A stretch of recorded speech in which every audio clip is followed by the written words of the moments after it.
presents itself as a story of several migrations from the old world to the new. And the earliest migration supposedly happened at the time of the Tower of Babel, when a group of people were led to America. In the Book of Mormon, they're referred to as the Jaredites. And so this is, more than a couple thousand years before the time of Christ. So supposedly these 8 barges came over, and then these people populated the Americas. Then in the Book of Mormon, it says that at approximately 600 B.C., 2 groups of Israelites were led by God to the New World, and the main group was a prophet, supposedly by the name of Lehi, that God tells him to take his family and flee Jerusalem before the sacking of Jerusalem. And then God brings them to the New World to set up a new people of God. Another group that is brought over is supposedly led by a son of Zedekiah. In the Bible, Zedekiah's sons are killed in front of him, but the Mormons believe one escaped, and he led his family group to the New World. So these 2 groups join and become the major storyline of the Book of Mormon. So from 600 approximately B.C. until approximately 400 A.D., the Book of Mormon covers supposed God's working with these people in the New World, and they claim to keep the law of Moses. The Book of Mormon claims that after Christ died, before he ascended finally into heaven, he came over and visited the people here in the New World to show them his hands and the scars on his hands and those things, and to give them more of his teachings.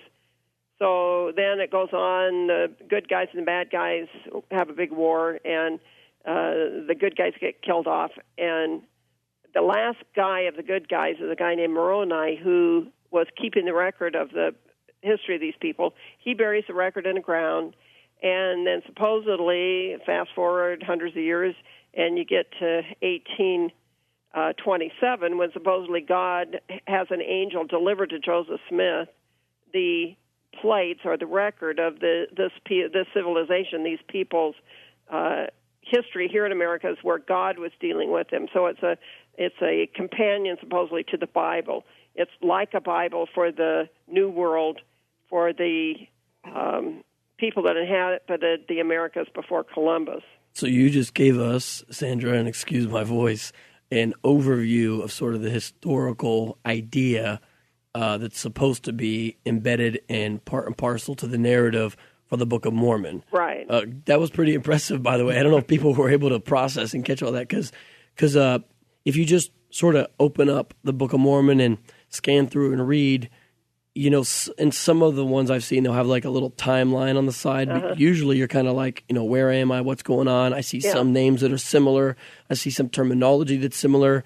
But you might be, depending on what part of the book you're reading, you might not be in Israel, but for a large part of it, you might be supposed to be over here in America. Right. And so that's important for people to understand. So then that means there should be, and don't jump on this just yet because we're about to go to break, there hypothetically should be archaeological remains of some sort in relation to this.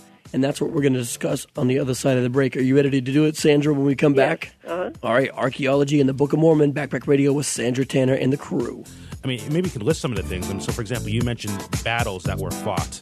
We're talking about major battles that were fought. I mean, archaeologically, what should we find given sort of the description of the different battles that were fought according to the Book of Mormon? And then what's the reality of then what's been found?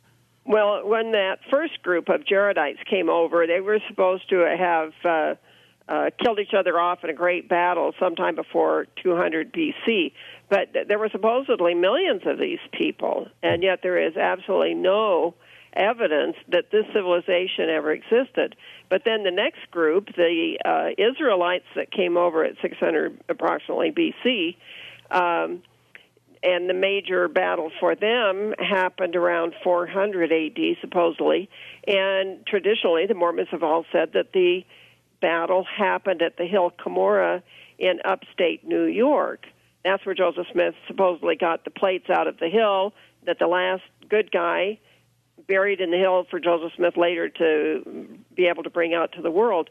But the Mormons own this hill in New York, and they've never been able to come up with any artifact for this group of people.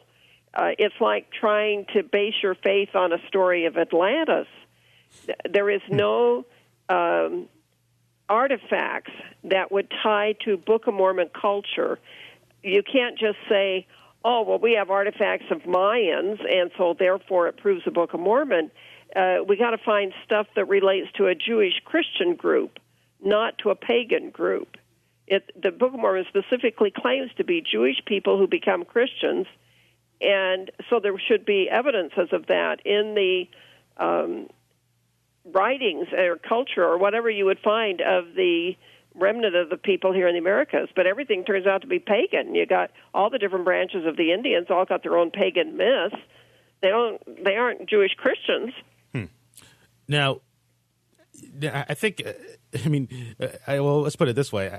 I have to think the Mormons aren't unaware of some of these things. There are Mormon archaeologists. I mean, when these questions are posed to them, and you might say even specifically to Mormon archaeologists, what do they say? Well, they talk in terms of generalities and possibilities. So one of the problems they have is there is no map for the Book of Mormon. No one can decide where the story happened. Well, when you're talking about the Bible, okay, there's some cities we can't locate, but the major ones we got evidence for Jerusalem. Mm-hmm. There's still people living there that descended from the Old Testament people. They still have the Hebrew language. They still find artifacts connected with the ancient Israelites. So when you look at the Book of Mormon, one would expect that level of thing.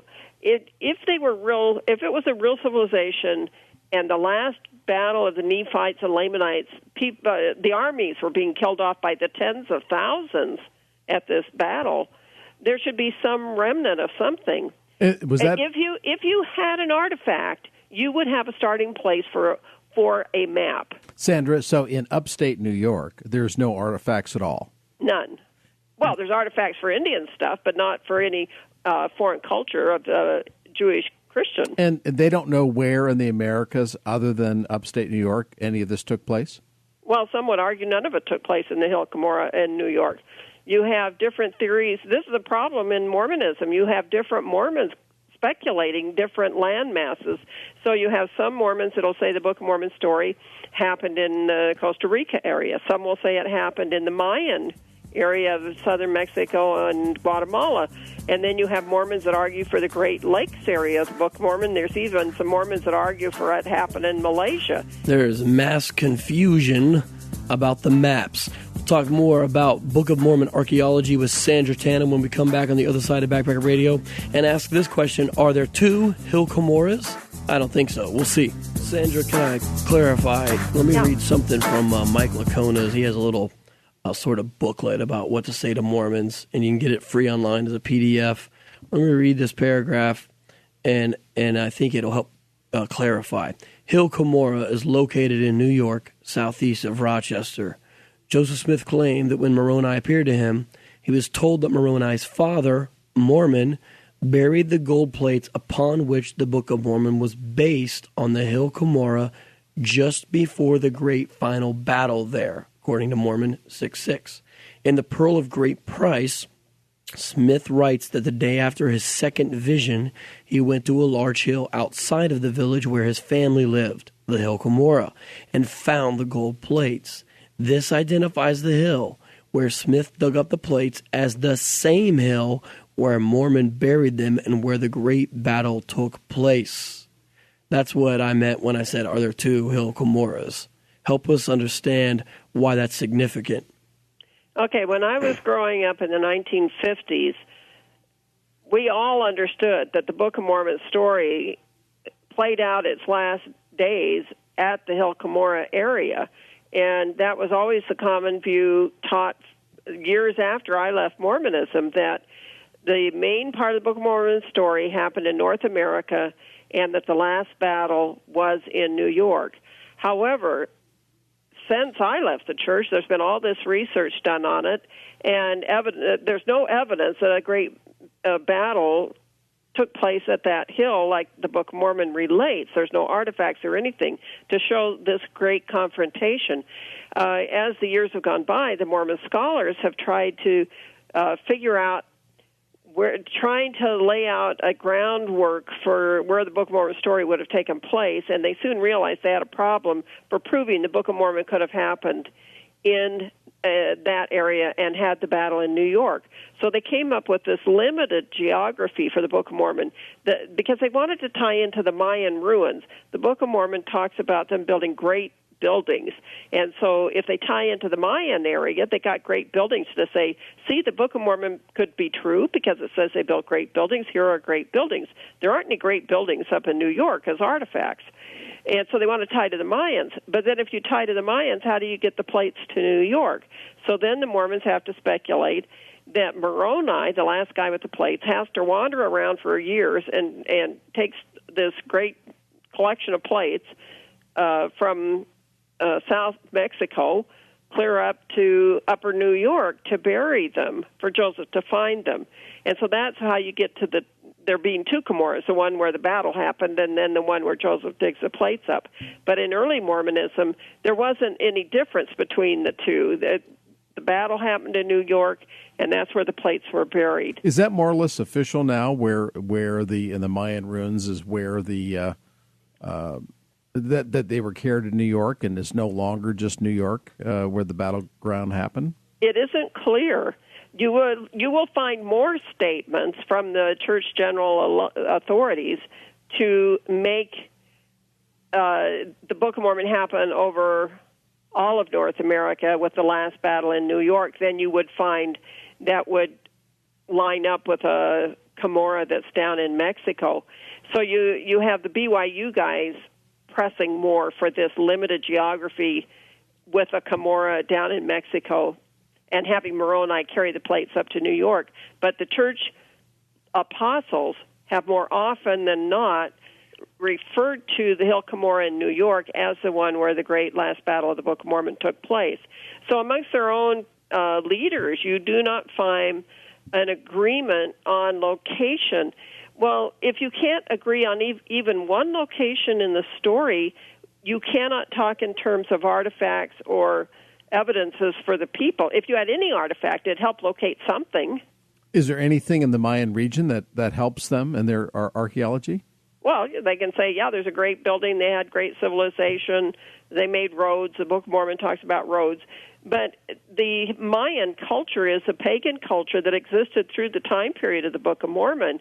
So you can't make the Mayan people some later remnant that has gone pagan from the Book of Mormon peoples. They have a continuous presence there in Mexico and Guatemala as a people group that had their own religion, and it wasn't Jewish Christian. So, Sandra, BYU has a Department of Archaeology, but I think we can determine that that doesn't necessarily mean that there's actual Book of Mormon archaeology to be found, which is an ironic thing indeed. When we come back, Sandra, we're going to do our last segment with you, wrapping this up, maybe even drawing some comparisons with biblical archaeology on Backpack Radio.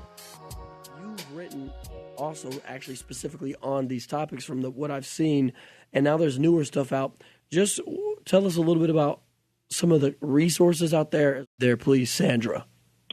Okay, yeah, there's a number of different books that deal with Book of Mormon problems and Book of Mormon archaeology and geography and that, and we list them on our website at utlm.org. Another one of the problems is this language issue for the Book of Mormon. In the clip you were running there, it talked about, we have Jewish manuscripts and we have Hebrew and Greek manuscripts. If the Book of Mormon was written by real people in real time, then that written language should surface somewhere in artifacts that are dug up here in the Americas. We have writing on the Mayan temples, but it's Mayan script, which has no connection to the Old World or to Hebrew or Greek. And so with the Book of Mormon, Joseph Smith gave us a sample of the writing on the supposed Book of Mormon plates. So we have a sample of what the writing should look like. Scholars that have looked at that see nothing in it to suggest that this is a real script having to do with a Jewish-Christian language group. I mean, there's just, or any group, there's nothing in it to show it's a real language. But if, in fact, that's a sample of the kind of writing these people did that kept hard metal records for 1,000 years, one would expect to dig up some of these kind of artifacts and find samples of this kind of writing. With the Bible, we have thousands of scraps, manuscripts, even whole books, written in either Hebrew or Greek that establish the historicity of the people group and that they kept a record. With the Book of Mormon people, we have no record outside of Joseph Smith. Sandra, we have no independent piece of paper of anything. Do we have evidence that any type of Native Americans even had gold plates and wrote on them anyway? No, they had metal working, and they made some gold artifacts where you would see a plate of, like a 6-inch square of gold that might have some drawings and stuff on it. What about this? What but about not this? The record. What do you think that ancient Hebrews, even if they were transplanted, do you think they would write in an Egyptian language, such as Reformed Egyptian that Joseph Smith said they did? What do you think about that? It wouldn't make any sense in the first place because Hebrew would have taken less space to write out than Egyptian anyways. And why would you go to a second language group where you got to translate everything first before you write it down on your plate? Sandra, what is Reformed Egyptian? Well, it's an invention of Joseph Smith. He just was trying to hedge his bets that if someone ever figured out how to read Egyptian, that his little sample couldn't be proven to be it was Reformed. Made up. I thought that was Egyptian Calvinist at first, Reformed Egyptian. Yeah, there you go. What about this? Sandra, I remember when I came to the bookstore, you have sort of a model there of what the plates, I think, were supposed to look like, a sample of them. And I think you told me some wild story. Now, correct my memory. You can fill in the details. But I think this does relate to the archaeology about Joseph Smith having to run from bears or something, carrying these things which would weigh 200 pounds or something. How do you know? Is my memory okay? The partially... story of Joseph Smith is that he went to the hill to get the plates, and as he's carrying them back a couple of miles to his farmhouse, some men, local men, try to attack him to get the plates from him, and he runs through the woods, jumping over logs, through rough terrain, and beats these men home with the plates. The problem is, Joseph told us the size and dimension of the plates himself, and he said they were 6 by 6 by 8. My set of plates that I have here, the dummy model I have here in the bookstore, are made to those dimensions, and they're made out of lead, a bunch of lead sheets that are to the size he describes. Out of lead, that weighs 118 pounds. He claimed the plates were gold. If they were gold, they would have weighed over 200 pounds. But let's just give him the weight for lead. Okay, could you do it with that weight? No, because at 118 pounds, when you confine that weight to a small bundle right in front of you, you can't distribute the weight. It's not like carrying a 118-pound guy on your back where you can distribute the weight. This is, you've got to hold it in front of you, this block of metal, and you've got to run with it. There's just absolutely no way you could run with that heavy an object and outdistance a couple of guys. Maybe the angel Moroni came alongside and gave a little angelic hand. Well, Mormons will come in the bookstore and they will tell me, well, it was a miracle. God gave him the strength. And I said, but he never told it as a miracle. Maybe his mother tells the story. She tells it as though he's just this strong farm boy. Maybe dude was able to do this. Straight up like hardcore Olympian level athlete. So Sandra, they don't say maybe the 8 was 8/10 of an inch and it was some sort of a gloss. They don't try that approach. Only accountant would say how that. They try to get the weight down to make the story happen is they say, well, these were homemade, rough-made plates, and so they would have been kind of crumpled, and so they want to displace half of the weight by air, that there was airspace between the different sheets of metal. But remember, these men sitting in a hole for over 1,000 years, I think the weight of the metal on the top would have pressed down on the ones on the bottom. I don't think you could maintain a 50% weight loss in that stack of plates. Sandra, we're in our last section. I'd like to, at least for a few moments, change. I'm always interested on how the work, the ministry that you're doing, and many others with similar ministries, how is it playing out with the scholars of the Mormon Church? Do they hear you? Do they question? What's going on from a spiritual standpoint? Well, as far as the Mormons, the Mormon Church itself does not engage in debate or trying to answer their critics. But there is a quasi-official group called FAIR that do a lot of writing on apologetics to try to answer these kinds of problems with Mormonism. Now, although they are not officially a branch of the Mormon Church refers people to them all the time for answers.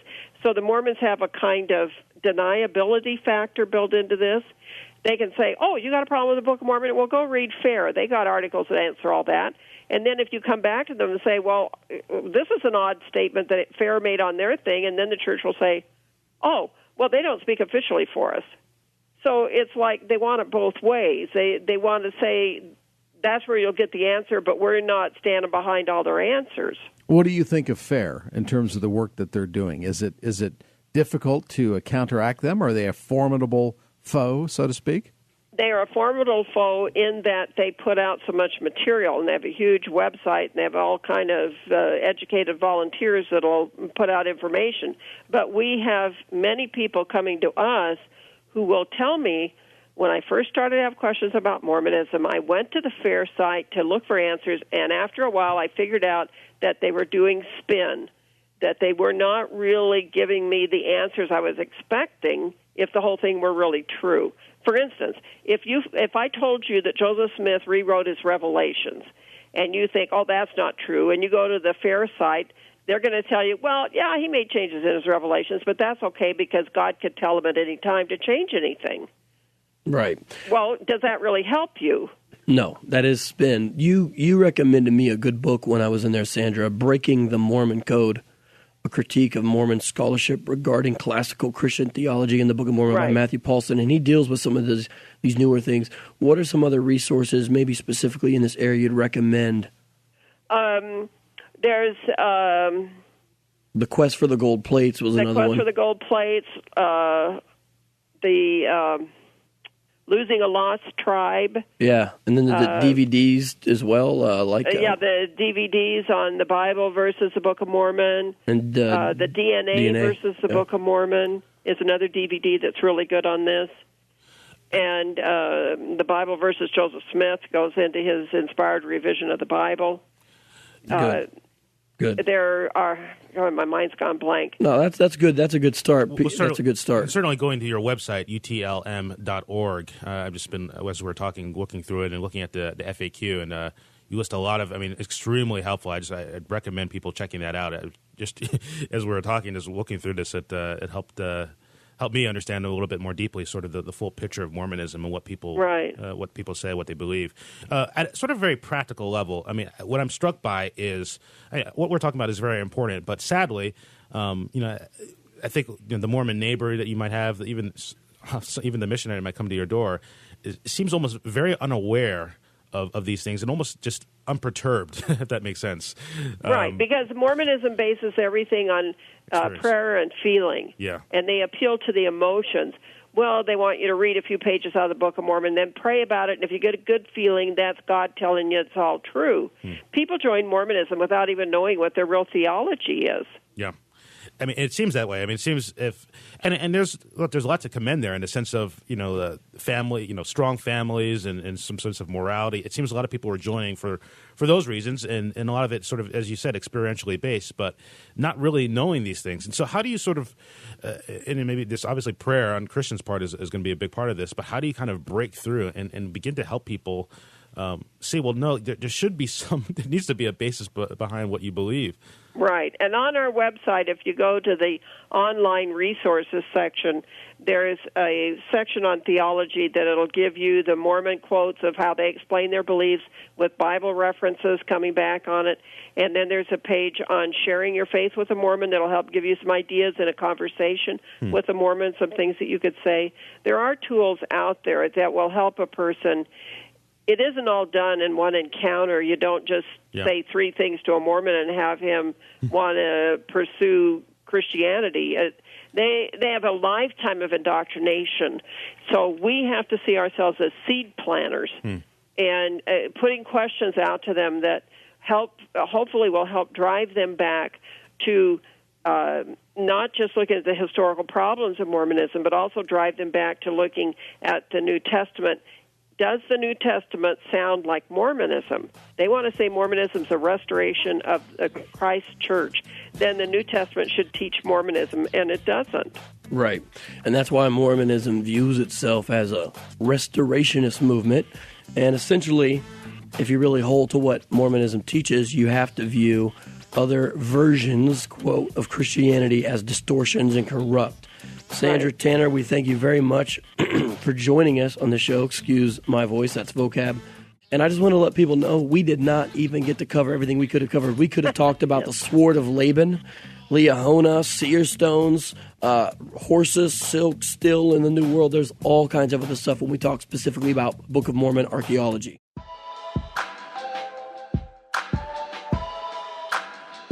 Backpack Radio.